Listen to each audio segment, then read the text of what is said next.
जो कोई अनजान में भी इस 11 का व्रत कर लेते वो तो हर एकादशी की महिमा है, तो उसके सर्व पाप क्षय हुए तो उसके संपूर्ण पाप ही जल जाते हैं। एक बात मैं और निवेदन करूंगा, 24 घंटे में व्यक्ति इतने अपराध कर लेता है, इतने पाप उससे हो जाते हैं कि उससे पता ही नहीं लगता। ये पाप कट जाते हैं, अनजान में हमसे पुण्य भी बहुत हो जाते हैं, अनजान में जिसे हमें पता भी नहीं लग पाता है और हम वह पुण्य कर बैठते हैं, जिसकी वजह से ये लॉस और प्रॉफिट में चलता रहता है, लाभ हानि में ये चलता रहता है। तो वो बड़े भाग्यशाली लोग हैं जो 11 का व्रत करते हैं, हमारी वैष्णव जनों की पहचान है। एकादशी के व्रत की बड़ी महिमा है। गौ सहस्र फलम दानम, 1000 गायों का दान करने से जो फल प्राप्त होता है, एकादशी के व्रत की कथा सुनने से उतना फल प्राप्त हो जाता है। तो हमने वीडियो डाली है, उसमें आप सुन लीजिएगा। टेलीविजन पर भी ये सब तस्वीरें आज की ही आपको गौशाला की तस्वीरें दिखाई दे रही हैं। भंडारा नाश्ते में चल रहा है, सुबह प्रसाद, दोपहर में भी है, फिर शाम को भी पेठा भी चल रहा है। ये सब चीजें अपने घर में भी जोड़िए, घर से जोड़िए, बहुत आनंद आता है। चूल्हा जलाने में आलस्य मत कीजिए, प्रमाण मत कीजिए। चूल्हा आप जलाते हैं तो ये सोच लो द्वारकाधीश का भोग लगाने का आज आपको मौका मिल रहा है। चूल्हा तो जलता ही रहे। आगे की बात सुनिए, क्या कहा? शृणु राजन प्रवक्ष्यामि दिव्या पौराणिकीं कथम यस्सा श्रवण मात्रेण सर्व पाप क्षय हुए। राजन, हम तुम्हें एक पुराण की कथा सुनाते हैं कि एक किसी व्यक्ति ने इस एकादशी के माध्यम से कैसे अपने पुरखों को तार दिया। वो कथा बताइए। अयोध्य निगत शैव पितरो यश पाप। बताइए, एक राजा ने स्वप्न में अपने पूर्वजों को परेशान देखा, रोते हुए देखा। जिस दिन स्वप्न में आप भगवान को देख लें वो दिन आपके लिए विशेष होगा। जिस दिन स्वप्न में आप देवी देवताओं को देख लें वो दिन आपके लिए बहुत शुभ होगा, बढ़िया होगा। जिस दिन स्वप्न में आप अपने गुरुजनों को, नदियों को देख लें वो दिन आपके लिए बड़ा शुभ होगा। मैंने भी आज ब्रह्म मुहूर्त में अपने गुरुजी के दर्शन किए, बहुत आनंद के साथ। और आनंद की बात है वो भी प्रयाग में की है। प्रयाग में उनके ही शिविर में, महाराज जी के शिविर में भोर में लगभग 3:15 बजे और महाराज श्री जी के दर्शन करने का सौभाग्य प्राप्त। ऐसा ही है, व्यासपीठ से बोला जा रहा है। महाराज जी के पास कोई संत मिलने को आए, उन्होंने बढ़िया सोने में जड़ी जड़ाई माला उनके गले में पहनाई। प्रसाद में एक माला हमें भी मिल गई महाराज जी के हाथों से। हम बड़े गदगद हैं, आज बहुत खुश हैं, बड़ी खुशी हो रही है, बड़ी प्रसन्नता हो रही है। मुझे आज भी ध्यान है 1996 की बात है, 1996 की, 24/4/28 साल हो गई हैं। सुबह का समय था, महाराज जी आश्रम के सभी परगरों को 100-100 की नोट बांट रहे थे। उस समय 100 की नोट की बड़ी महिमा थी, 100-100 रुपया 28 साल पहले। जिस समय 10 रुपया भी मिल जाते थे तो आज 500 पर भी इतने खुश न हो। उस समय इतनी वैल्यू थी 10-20 रुपए की, 100-100 रुपया। तो हमने अपने गुरुजी को, महाराज जी को पूछा कि महाराज जी आज कुछ ऐसा उत्सव तो है नहीं। तो कहते हैं मेरे लिए तो आज का बहुत बड़ा उत्सव है, उसी खुशी में तो ये नोट बांटे जा रहे हैं। क्या उत्सव है? आज गुरु स्वप्न दर्शन कर लिया है हमने। स्वप्ने में गुरु महाराज का दर्शन हुआ है महाराज जी को। हमारे बड़े महाराज श्री जी दादा गुरु भारत माता मंदिर के अधिष्ठाता महाराज जी को, उनके प्रति अगाध श्रद्धा रही आज भी। जो हमें गुरु देता है वो संसारिक कोई नहीं दे सकता। गुरु हमें अपना जैसा नहीं, गुरु हमें अपने से ऊपर पहुंचा देता है। लेकिन ये तो शिष्य को समझना चाहिए कि तुम कितने भी कुछ हो जाओ, लेकिन तुम कभी गुरु के ऊपर नहीं जा सकते। गुरु तो फिर गुरु ही है। तो वहीं आ जाइए लौट के। अधो यो निगता शैव पितरो यस्य पापता। आज स्वप्न में अपने पूर्वजों को देखा। अशास पुण्यदानी न मोक्षम यान्ति।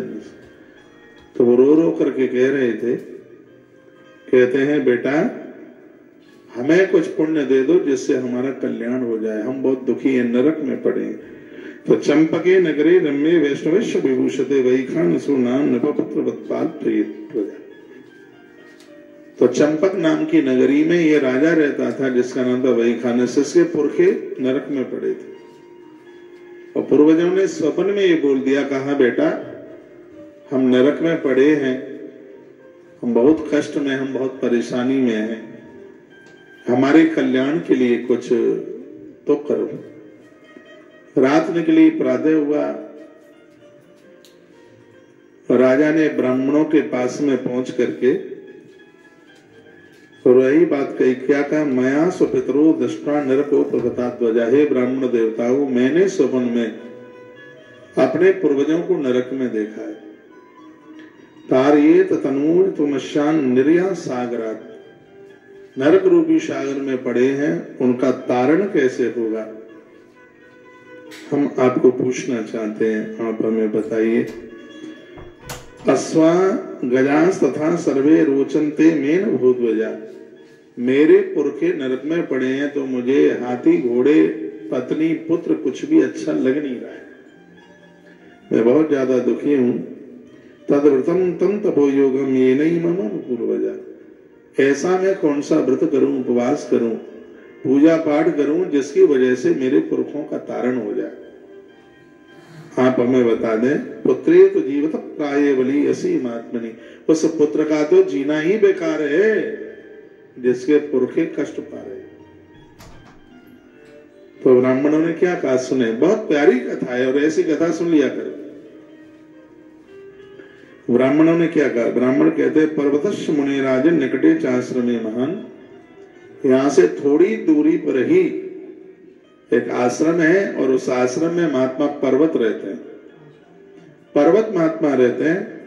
पितास्त्र नरके क्या कहा? गम्यताम राज शार्दूल भूतम भवम में जानता। और आप प्रस्थान करें, उनके पास जाएं और वह समाधान बता देंगे कि क्या करना चाहिए।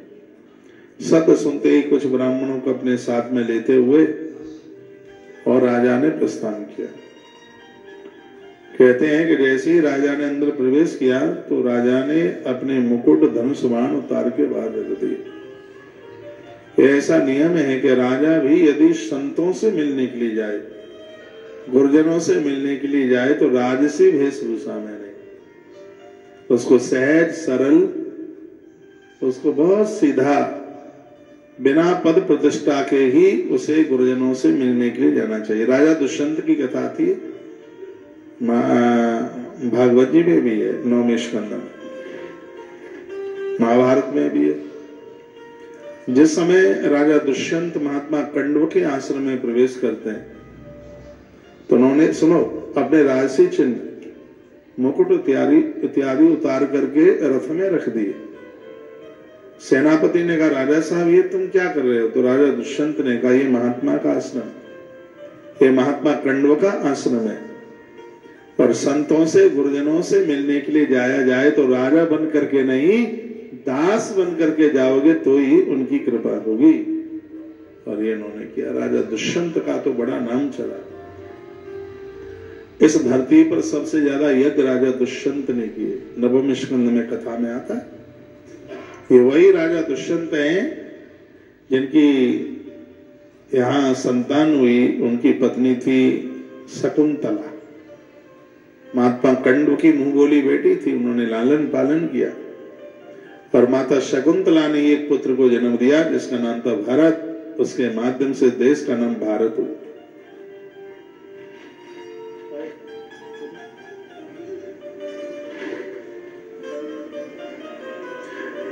बोली बांके बिहारी लाल की जय हो। संत मिलन को चालिए तज माया अभिमान, जो जो पग आगे धराई कोटि यज्ञ समान। महापुरुषों से, गुरुजनों से मिलने के लिए जाते हैं, बिल्कुल अभिमान से रहित होकर के जाइएगा। किसी भी प्रकार का अहंकार, अभिमान ना हो। तो कुछ ब्राह्मणों को साथ में लेता हुआ राजा महात्मा पर्वत के यहां पर पहुंचा और देखा कि उनके चरणों में लोगों की भीड़ लगी है। इन्होंने भी लंबे होकर के प्रणाम किया। दृष्टात्म शार्दूला राजन वैसान सुतता। महात्मा ने राजा को देखा। दंड प्रवृत्तम कृत्वा परस्परम चढ़ो मुनि। उसने दंडवत प्रणाम करके गुरु जी के चरण पकड़ रखे थे। गुरुदेव खड़े हो गए, खड़ा किया। पप्रच्छ कुशलम तस्य। महात्मा जी ने समाचार पूछा। सप्त श्रृंगेषु मुनि राजन स्कंठ कत्तम चाह। राजन ठीक तो हो, तुम्हारा राज्य ठीक ठाक से चल रहा है, प्रजापुत्र सब ठीक है? राजा की आंख में आंसू आए। राजा ने कहा गुरुदेव बहुत भारी दुखी हूं। संत से मन की बात और डॉक्टर से रोग कभी भी मत छिपाना। यहां भी छिपाओगे तो फिर बताओगे। गुरु होते ही इसलिए हैं क्योंकि उनसे कोई बात छिपाई ना जाए। गुरुओं का होना इसलिए जरूरी होता है। तो राजा ने क्या कहा जब गुरुजी ने पूछा क्या दुख है? कहा तव प्रसाद दुष्वामी कुशलम में सत्य के भक्त ये विष्णु विप्रेसु कथम तेसाम संविधानत। राजा ने कहा कि हे स्वामी, आपकी कृपा से राज्य में लोग तो कुशल हैं, भगवान विष्णु के भक्तों को विघ्न होने की कोई संभावना ही नहीं है, लेकिन मैं बहुत ज्यादा दुखी। महात्मा पर्वत ने कहा कि तुम्हें क्या हुआ? कहा मया सुपितरो दृष्टवा स्वप्ने च नरकेश तथा। गुरुदेव मैंने स्वप्न में अपने पितरों को नरक में देखा। वो चीख रहे हैं, वो रुदन कर रहे हैं, वो बड़े परेशान हैं। कस्य पुण्य सामर्थ्य मोक्षम यांत द्युत्तम। हे गुरुदेव ऐसा कौन सा पुण्य कार्य करूं जिससे मैं उनको मोक्ष दे पाऊं? मेरी भाषा आपकी समझ में आ रही है? साधारण सी है ये भाषा, बिना पढ़े लिखों जैसी है। हाँ, हमें तो इसी में आनंद आता है। बस किन्हीं महापुरुषों के द्वारा सुना था, तुम चाहे जितने भी बड़े विद्वान हो, लेकिन तुम्हारी भाषा श्रोता के गले नहीं उतरती तो तुम नहीं हो 2 पैसे के लिए। बात समझ में आनी चाहिए। आ रही है? पक्का? धन्यवाद। तो कस्य पुण्य से सामर्थ्य मोक्षम यांत द्युत्तमः। हे गुरुवर, कौन से पुण्य से मैं अपने पुरखों को मुक्ति दे सकूं? तो आप कृपा करके बता दें।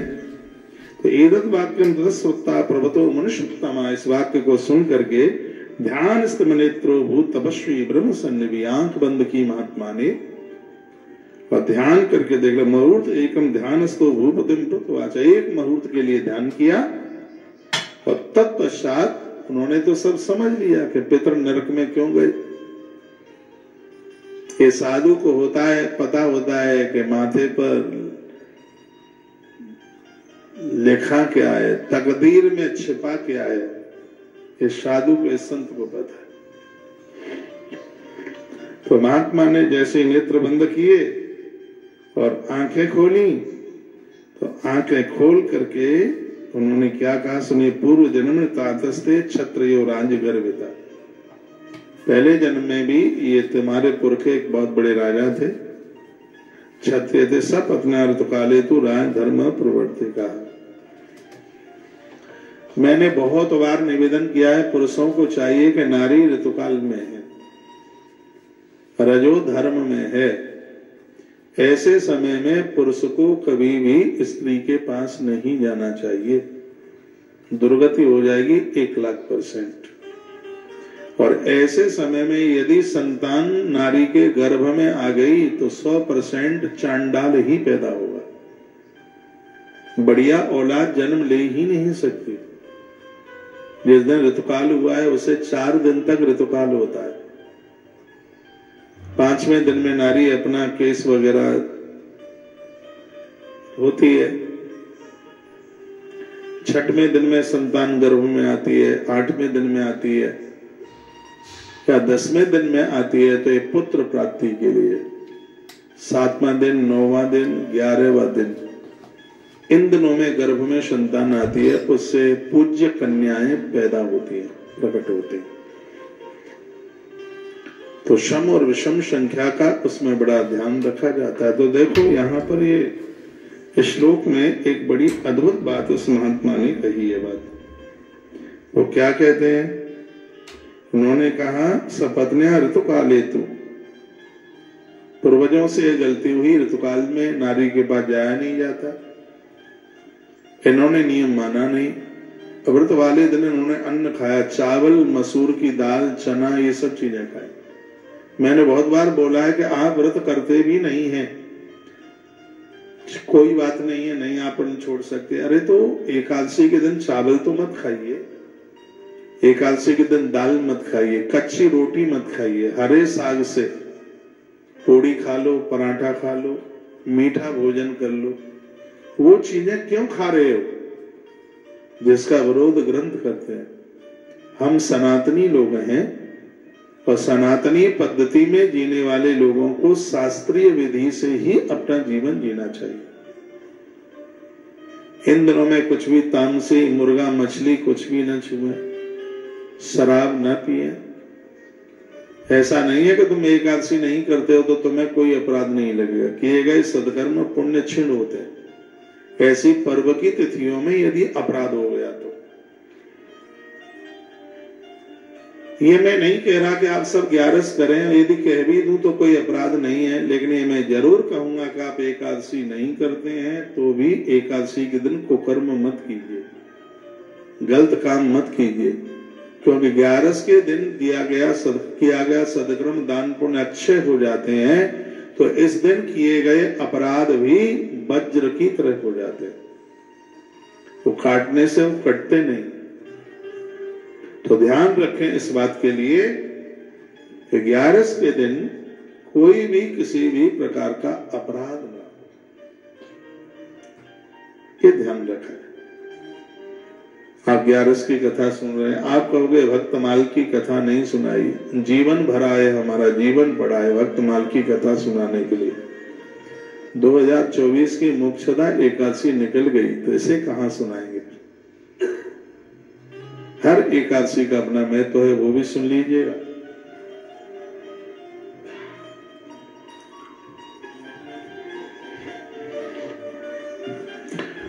तो ततः पुनर्वाचेदम राज्यादे खानसो मुनि,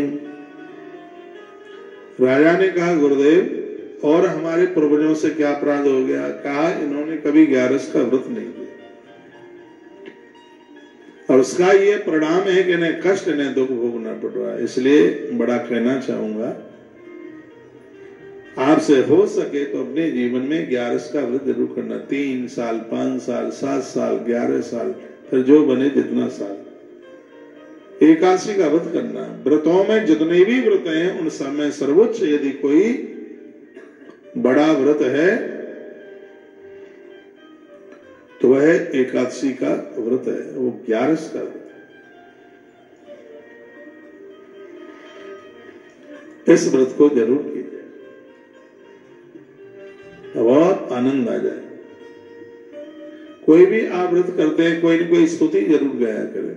रामायण की कुछ चौपाई याद कर लो, रामायण के किष्किंधा कांड की कितनी अद्भुत चौपाई है, इस चौपाई को याद कर लो और इसको रोज एक बार पूजा में जरूर बोलो, देखना।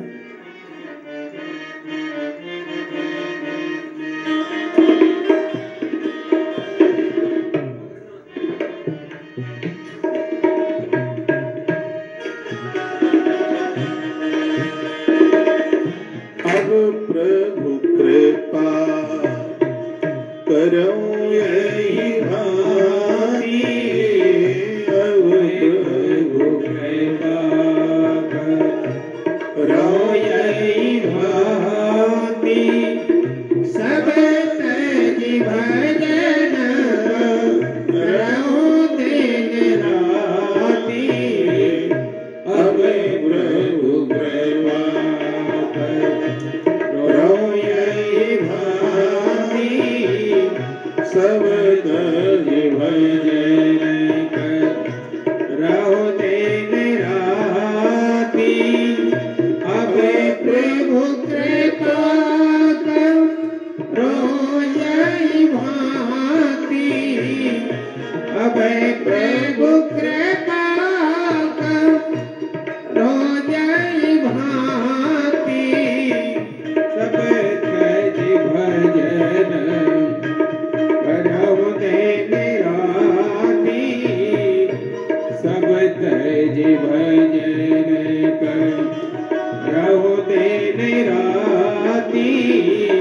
एक मिनट। मध्य प्रदेश में मां नर्मदा के परम उपासक पूज्य बाबा सियाराम दास जी महाराज कौन से अनुभव है, मां नर्मदा प्रत्यक्ष रूप से उनसे बात करती थी। ऐसे महात्मा की बात कर रहा हूं जिसने दिया जलाने के लिए कभी माचिस का प्रयोग नहीं किया, तो दीपक के आगे ऐसे हाथ जोड़ते थे, दिया जलता था।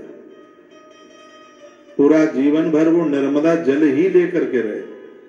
उन्होंने नर्मदा जल के अलावा कोई जल ही नहीं पिया। मां भगवती नर्मदा प्रत्यक्ष रूप से उनसे बात करती थी। वो लोगों को कहा करते थे कि जिस दिन मैं दुनिया छोड़ूंगा उस दिन एकादशी होगी, जिस दिन मैं दुनिया छोड़ के जाऊंगा उस दिन 11 होगी। हाँ, लगभग 6, सवा 6 बजे पूज्य बाबा सियाराम दास जी महाराज पंच तत्वों में विलीन हुए हैं। रामायण का पाठ हमेशा करते थे। 10 रुपए से ज्यादा कभी उन्होंने किसी से दक्षिणा नहीं ली, वो भी 10 रुपया उनका गौ ब्राह्मण संतों की सेवा में। 110 साल उनके जीवन के पूरे हुए। इस कलयुग में 110 वर्ष जीवन जी लें बहुत बड़ी बात है। अखंड रामायण का पाठ उनके आसपास चलता ही रहता था। और आज देश की एक अध्यात्म परंपरा की एक बहुत बड़ी क्षति हुई है। हम लोग बड़े भाग्यशाली हैं कि हम बाबा सियाराम दास जी महाराज जी के युग में पैदा हुए। इन महापुरुषों का दर्शन तो साक्षात त्रिविध देवताओं के दर्शन के बराबर है। इनका दर्शन तो ब्रह्मा विष्णु महादेव के दर्शन के बराबर है। मां तो नर्मदा प्रत्यक्ष रूप से जिस महापुरुष को, जिस महात्मा को प्रत्येक दिन दर्शन देती रही हो, उस महापुरुष की कितनी साधना रही है, कितनी तपस्या रही। शरीर पर चर्बी नहीं रही, हड्डियां दिखाई देती थी।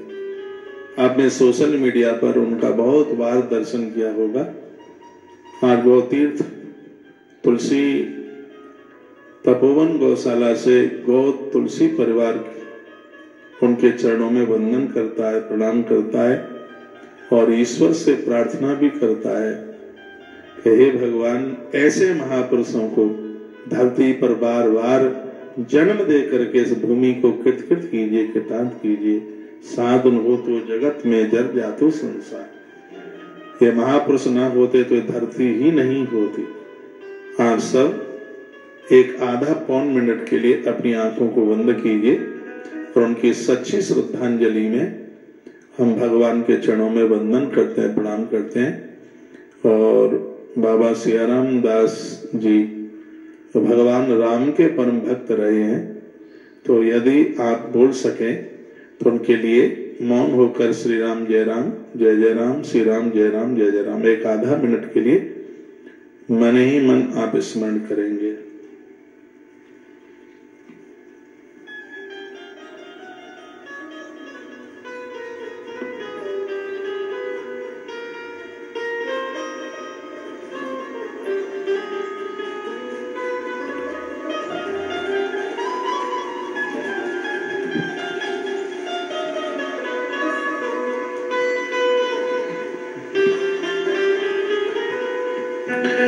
कितनी बड़ी बात है कि उन्होंने मोक्षदा एकादशी के समय पर अपने प्राणों को पंच तत्वों में विलीन कर दिया। उनको तो पहले से आभास हो गया था कि अब हमें जाना है। और सबसे बड़ी बात है, उन्होंने बहुत समय पहले अनाउंस कर दिया था, जिस दिन हम दुनिया छोड़ करके जाएंगे उस दिन मोक्षदा एकादशी होगी। आप जानते हैं मोक्षदा एकादशी की महिमा। जो मोक्षदा एकादशी को व्रत उपवास करते हैं उन्हें प्रत्येक दिन कुरुक्षेत्र की यात्रा करने का सौभाग्य प्राप्त होता है। आज मैंने मोक्षदा एकादशी के बारे में आपको बोला ही है और मैं अपनी आज की मोक्षदा एकादशी बाबा सियाराम दास जी महाराज जी के लिए समर्पित करता हूं, संकल्प करके। मैंने हाथ में जल लिया है।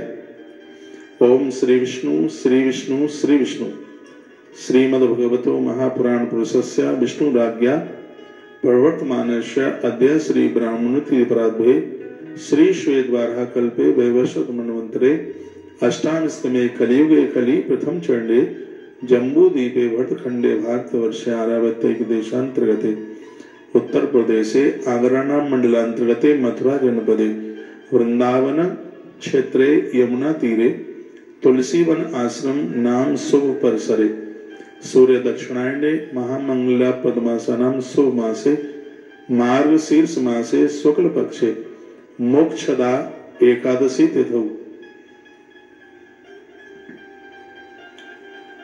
बुधवासरायाम मैं श्रद्धा पूर्वक आज की मोक्षदा एकादशी बाबा सियाराम दास जी महाराज श्री जी के लिए मैं संकल्प के साथ में समर्पित करता हूँ। हे मेरे प्रभु नारायण, मेरे गोविंद, इस एकादशी का मुझे किंचित मात्र भी कुछ फल प्राप्त होता है तो मैं एकादशी बाबा सियाराम दास जी महाराज जी के लिए समर्पित करता हूँ।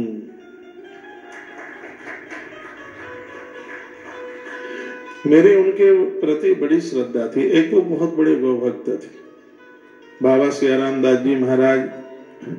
गेहूं के ज्वार के दाने, जौ क्या बोलते हैं उसको, जौ के दाने गौ माता को खिलाकर, सिरादे गौ माता को खिला करके और गौ माता के गोबर में से एक एक दाने को निकालकर नर्मदा जल से उसे धो करके फिर उसको वह पाते थे।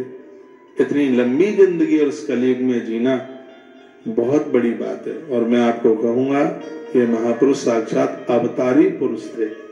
वो शरीर से भले ही चले गए लेकिन उनकी कृपा युगों युगों तक इस भारत की धरती पर हमेशा हमेशा के लिए बरसती रहेगी।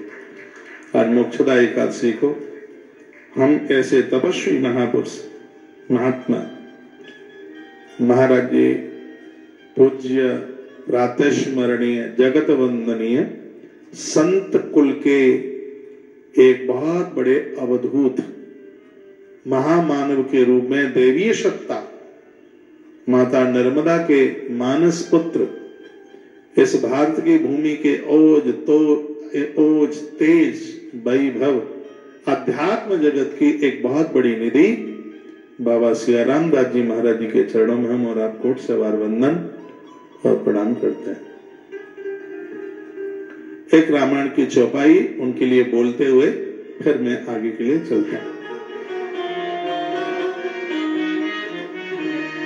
सुनी मुनि संतन के गुण कहो, सुनी मुनि संतन के गुण कहो, जाते में उन के बस रहो, सुनी मुनि संतन के गुण कहो, सुनी मुनि संतन के गुण कहो, जाते में उन के बस रहो, श्री राम जय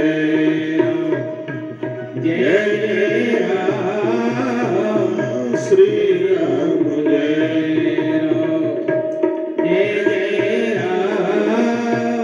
श्री राम जय राम, जय जय राम, श्री राम जय राम, जय जय राम, श्री राम जय राम, जय जय राम,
करो दीन राखी।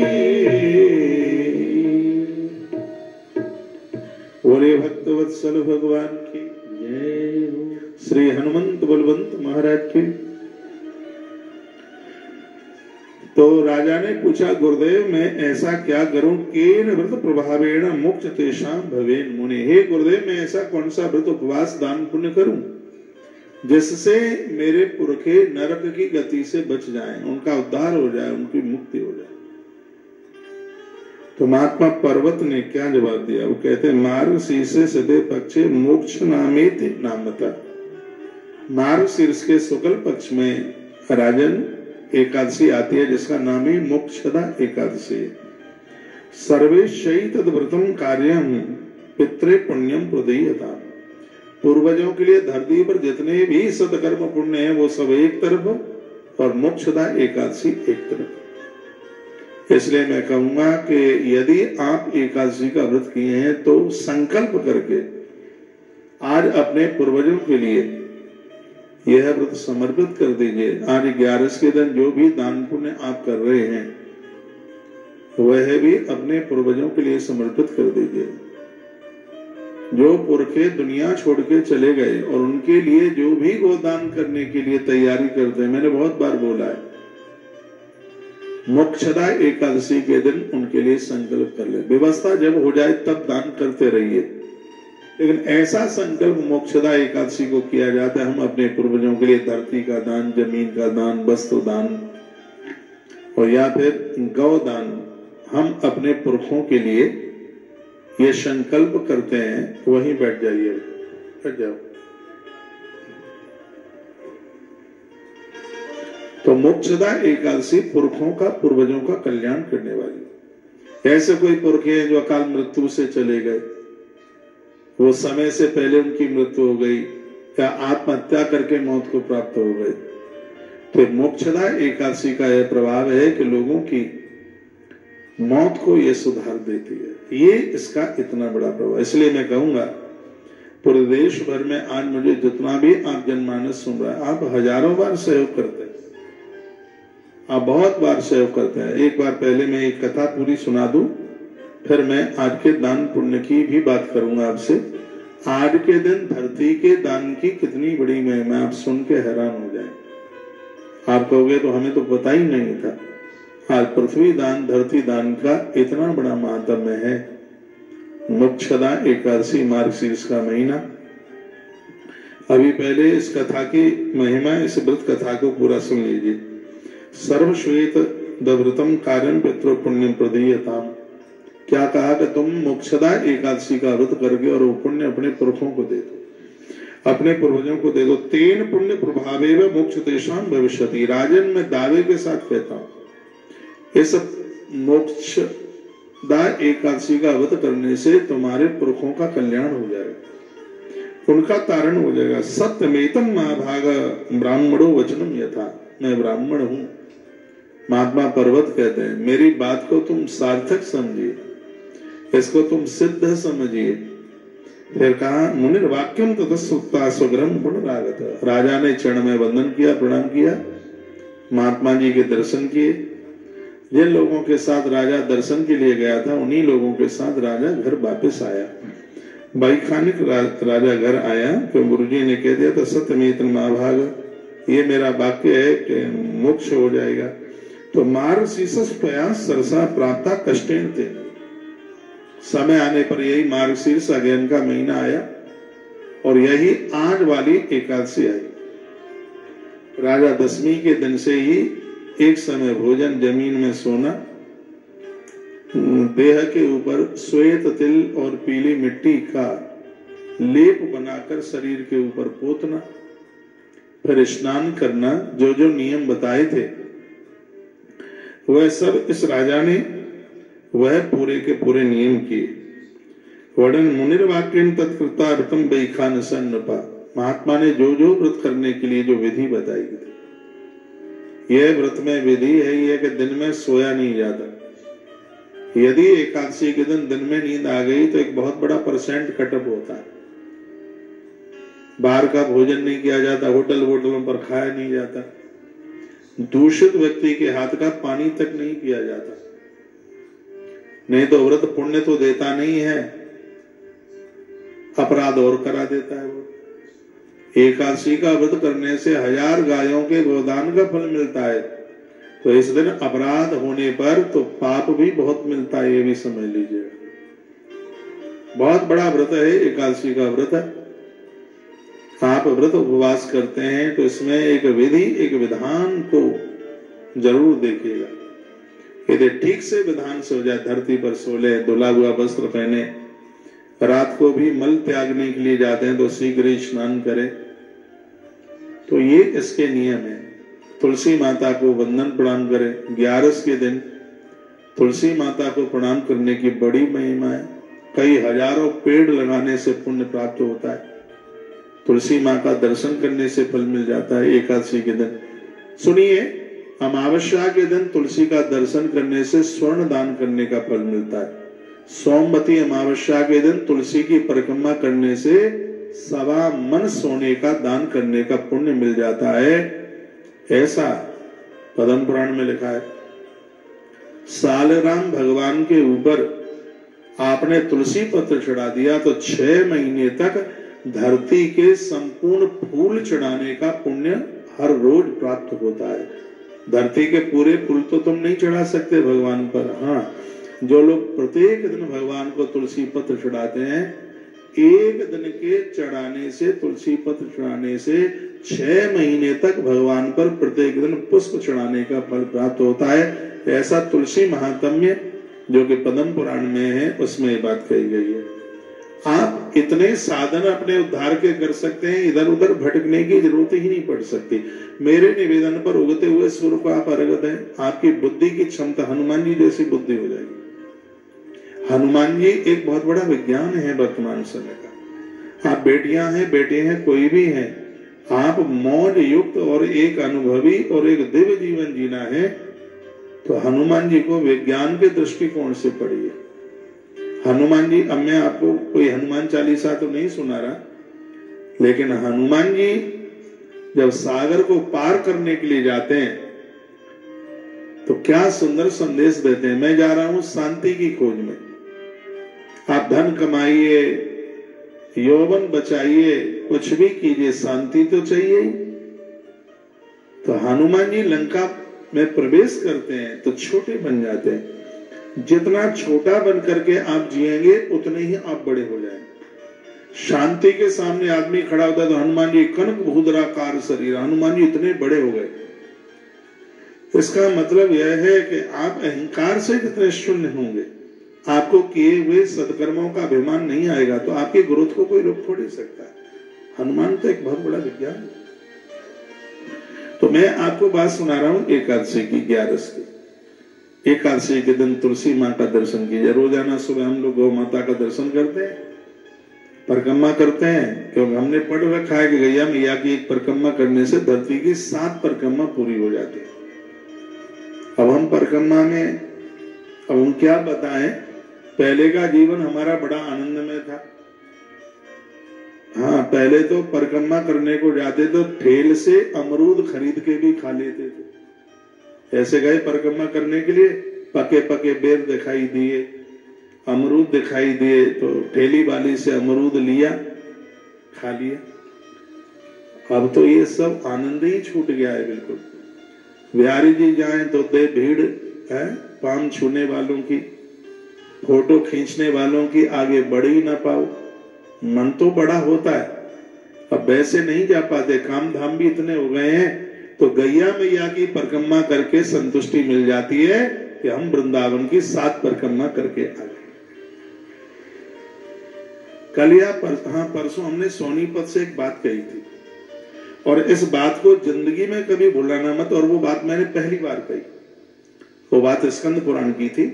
बात उसमें यह थी कि यदि आपके घर में कोई शराबी नहीं है, आपके घर में कोई मांसाहारी नहीं है, आपके घर में कोई व्यभिचारी नहीं है, तो आपके घर में किए गए पूजा पाठ का फल तीर्थ में पूजा करने के बराबर ही प्राप्त होता है। ये पहली बार मैंने 32 साल में बात परसों गई सोनीपत से बात करी थी।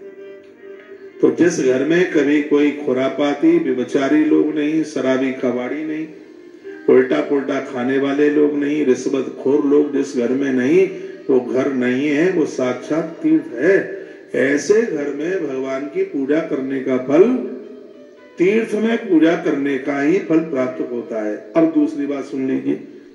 दूसरी बात उसमें लिखी थी, यदि आप अपने घर से गौग्रास या रोटी प्रत्येक दिन गौ माता को देते हैं, ऐसी गौ माता है कि सूतक पातक में भी जिसको छूने का दोष नहीं लगता। सूतक पातक में तुम्हारे चूल्हे का भोग भगवान को नहीं लगेगा, रोटी का। सूतक पातक में देवी देवताओं को नहीं छू सकते, ऋतुकाल में आप देवी देवताओं को नहीं छू सकते। लेकिन ऐसी गौ माता है कि नारी के 4 दिन के बीच में भी गौ माता को छूने पर अपराध नहीं, कल्याण ही होता है। घर में सूतक पातक लगाए, उस घर की रोटी गौ माता को देने से अपराध नहीं, कल्याण होता है। 84 लाख योनियों में गौ माता को सूतक पातक से मुक्त रखा गया। यज्ञ का भी भोग उसको लगता है और त्रयोदशी संस्कार का भी भोग उसके मुख में जाता है। देखिए उस गैया की महिमा। तो मैंने जो पढ़ा वो बात मैं आपको बता रहा हूं। उसमें यह वर्णन था कि जिसके घर से गौ माता को प्रत्येक दिन गौग्रास दिया जाता है, यानी प्रत्येक दिन उसके लिए घास फूस की व्यवस्था की जाती है, तो कितना सुंदर लिखा उसमें कि आपकी एक पूजा तत्काल 10 गुनी हो जाती है। मैं कहने के लिए जा रहा हूं, यदि आपके घर से प्रत्येक दिन गौ माता के लिए चारा निकलता है तो आपकी एक एकादशी में भगवान की व्यास पीठ से बोल रहा हूं हाथ रख के 10 एकादशी के बराबर आपकी एक एकादशी। एक बेटी का कन्यादान सीधे 10 बेटियों के कन्यादान के बराबर होता है। ये महिमा है गौ माता को रोटी देने की, ये महिमा है उसको पूजने की, ये महिमा है उसको वंदन करने की। फिर आगे लिखा है, यदि आप पूजा में बैठकर रोज गंगा का आचमन करते हैं तो आपकी पूजा उसके भी 10 गुना और ज्यादा बढ़ जाती है। ये गंगा का प्रभाव देख लीजिए। कोई भी नदी का जल है, तीर्थ है, और वह हाथ में लेकर आप आचमन करके पूजा में बैठते हैं तो आपकी पूजा की महिमा और 10 गुना ज्यादा बढ़ जाती है। फिर उसमें आगे और एक अद्भुत बात कही, वो क्या लिखा है, यदि शनिवार के दिन पीपल महाराज का देवता का दर्शन करके उसकी प्रदक्षिणा कर लेते हैं तो आपकी पूजा का फल 1 लाख गुना हो जाता है। ये मैंने परसों सुना। तो ये मैं आपको निवेदन कर रहा हूं। हाँ, उसमें तुलसी की और बात है, बीच में तुलसी का नाम छूटा है। मैं तुलसी महात्म्य में ये बता रहा था कि तुलसी को आप भगवान को पूजने से, भगवान पर चढ़ाने से 6-6 महीने तक फूल चढ़ाने का फल प्राप्त हो जाता है। पीपल इतना सिद्ध है कि आपका हर काम बना देगा, बिल्कुल झगड़े खत्म हो जाएंगे। पति पत्नी साथ परिक्रमा पीपल की शनिवार के दिन 1 लोटा जल चढ़ा दो, 1 दिया जला दो, घी का जला दो, तिल के तेल का जला दो, सरसों के तेल का जला दो। तो ये सब कल्याणकारी बातें हैं। ये इधर उधर भटक रहे हो, परेशान हो रहे हैं, देखो घर में कितनी खुशियां हैं चल के आती हैं। कुछ गड़बड़ प्रारब्ध हो गया है, वो भी ठीक ठाक हो जाएगा, बड़ा अच्छा हो जाएगा, बहुत बढ़िया हो जाएगा। तो क्या लिखा है इसमें, वर्णन किया गया, कहा मोक्षदा एकादशी का व्रत करना। राजा अपने घर आया, पत्नी को संग लिया और राजा ने मोक्षदा एकादशी का व्रत किया। द्वादशी के दिन पारण किया सुबह। पारण की बड़ी महिमा। कोई अनजान में त्रुटि गलती हो जाए, एकादशी वाले दिन में सो गए, इसमें तो तौल के बताया है कि कितना फलियार लेना। डकार आ गई तो व्रत खंडित हो जाता है। बहुत लोग तो पूरे दिन चबाते ही रहते हैं, कभी ये ले लिया, कभी वो ले लिया, कभी ये खा लिया। आप बहुत जल्दी में जा रहे हैं तो 11 की कथा तो सुन जाओ, पूरी 5 मिनट की रह गई है बस। बड़े बिजी रहते हैं, चूहा भाग बिलैया आई। थोड़ा शांति धारण करो, शांत रहो, 5 मिनट और दे दो। मैं भी जल्दी में हूं, मुझे गौशाला पहुंचना है। हजारों महात्मा ब्राह्मणों का दर्शन एक साथ होगा। आपको भी टाइम मिले तो वहां दर्शन करना। आज एकादशी का उद्यापन है। अगली एकादशी कुछ तस्वीरें दिखा दो। अगली एकादशी 8 फरवरी और 9 फरवरी 2 दिन का कार्यक्रम है। 7 को आना होगा। 3 दिन की व्यवस्था आश्रम की तरफ से की जाएगी। 8 और 9 2 दिन में कार्यक्रम पूरा होगा।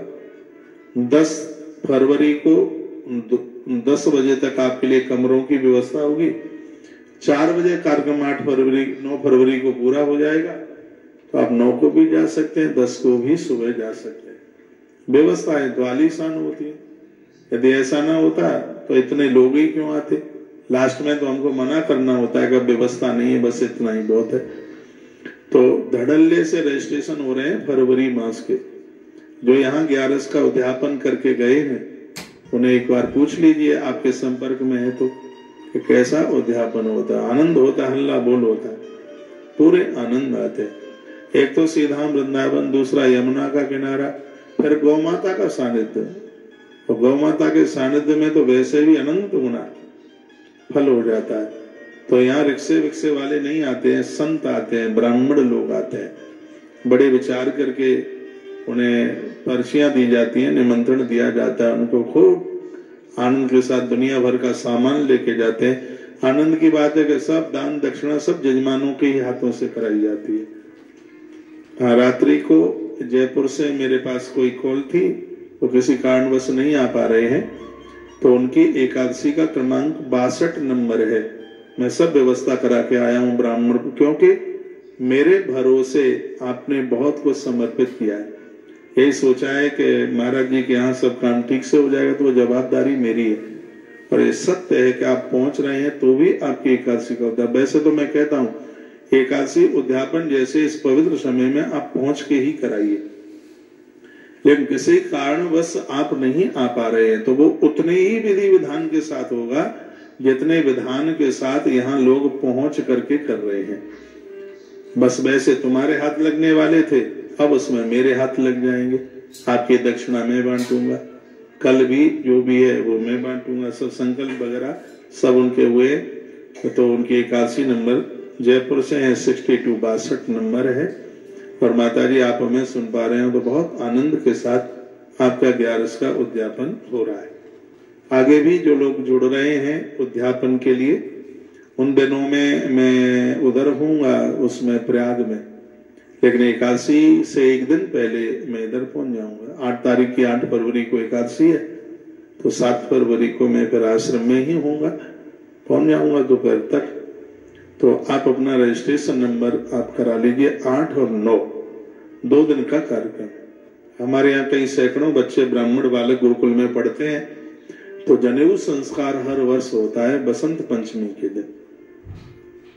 ब्राह्मण का जनेऊ बसंत पंचमी के दिन और क्षत्रियों का जनेऊ अक्खा तीज पर बड़ा विशेष माना जाता है। अक्खा तीज पे तो सबके ही लिए है, सबका मतलब 3 वर्णों के लिए।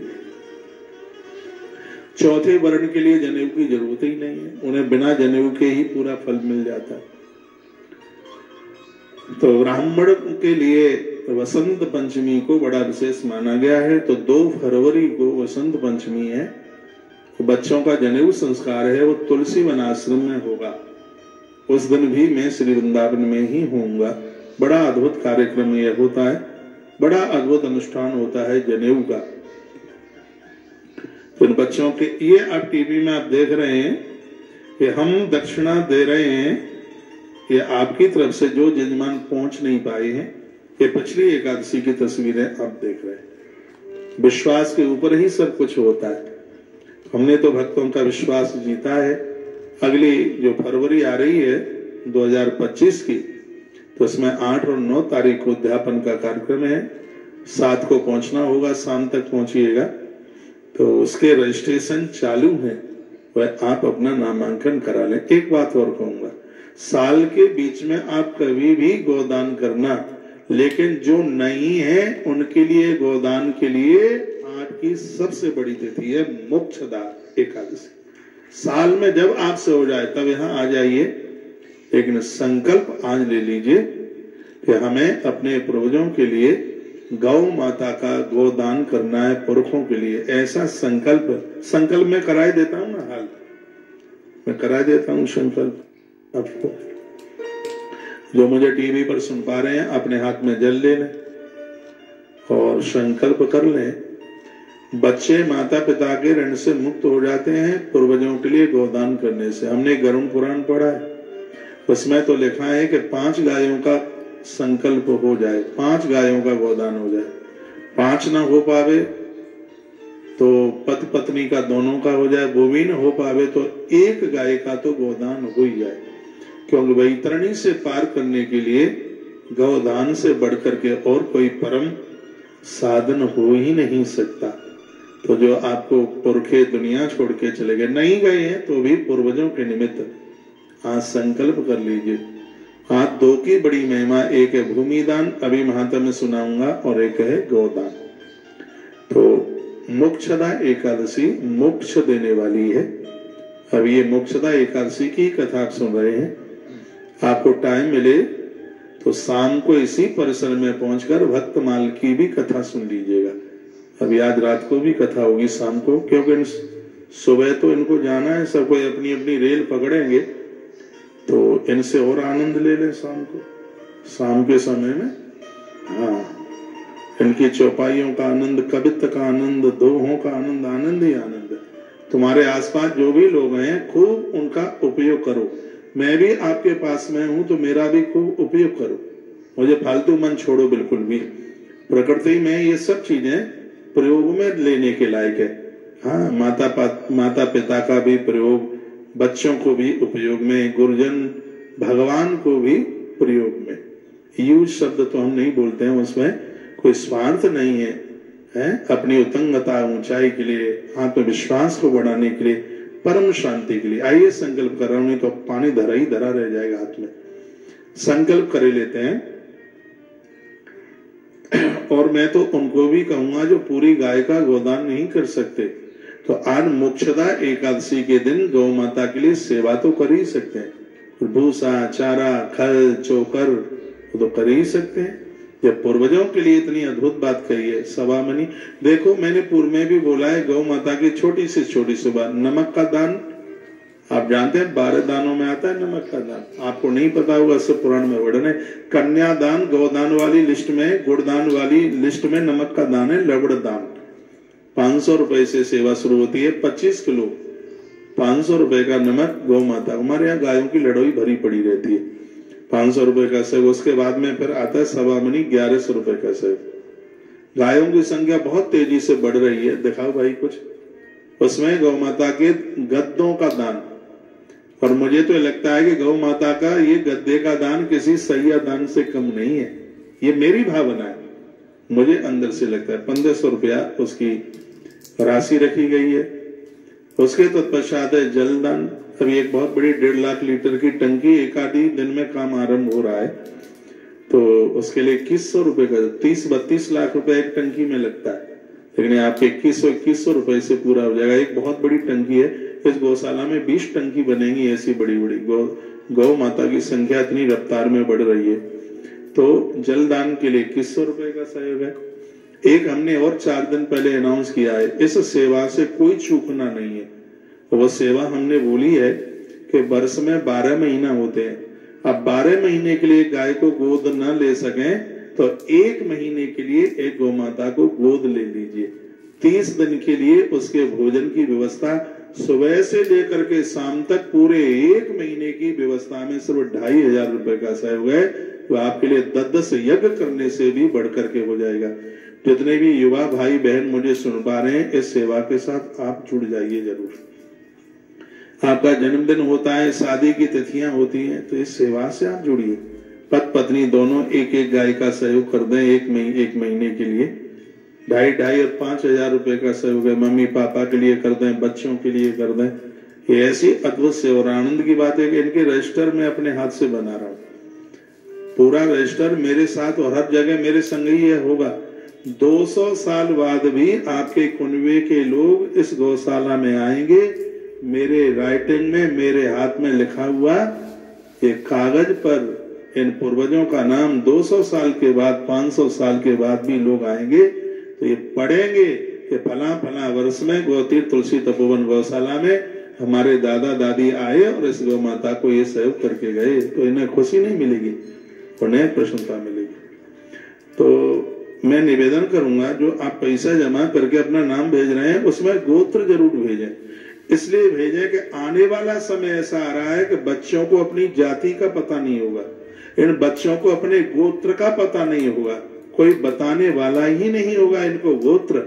तो जब इस गौशाला में ये पहुंचेंगे, जो बच्चे, जो वंशधर अपना गोत्र भूल गए होंगे, यहाँ से उनको पता लग जाएगा कि तुम्हारा गोत्र ये रहा है, तुम्हारे पुरखे इस गोत्र के थे। तो इससे सनातन धर्म को एक बहुत बड़ी शक्ति, एक बहुत बड़ी ताकत मिली। क्योंकि हमने पढ़ा है कि संकल्प में गोत्र का उच्चारण करते ही वह पुण्य 7 पीढ़ियों तक पहुंच जाता है।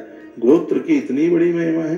गोत्र को तो पासवर्ड समझो बिल्कुल एकदम, ये तो सबको पता होना चाहिए, अपने बच्चों को भी ये बताइए। तो इसके लिए रजिस्टर एक बही खाता मैं खुद तैयार कर रहा हूँ, और उसमें जो भक्त लोग 1-1 महीने के लिए 4-4 महीने के लिए गौ माता को गोद ले रहे हैं।